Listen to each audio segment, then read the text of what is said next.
Pažiūrėkit, mėlyjei, ką gavome šiandien iš Vokietijos. Nuostabų mažą daikčiuką. Tai yra medžioklės trimitas. Nepatikėsit, jis yra vos 15 cm ilgio.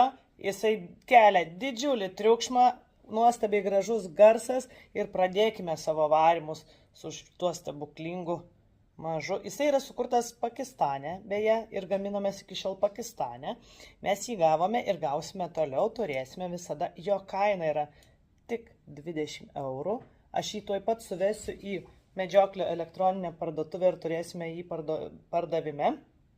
Taip, kad noriu, kad visuose plotuose nuo šiol skambėtų medžioklės ragas, prisiminkime tradicijas ir nebūtina išleisti milijono ant tikrų didelių medžioklės ragų, nebūtina turėti dudoriaus, nebūtina turėti klausos. Pradėkime medžioklę ne SMS žinute, ne šaukimu viens kitam, kad pradedam, o nuostabiu medžioklės ragu.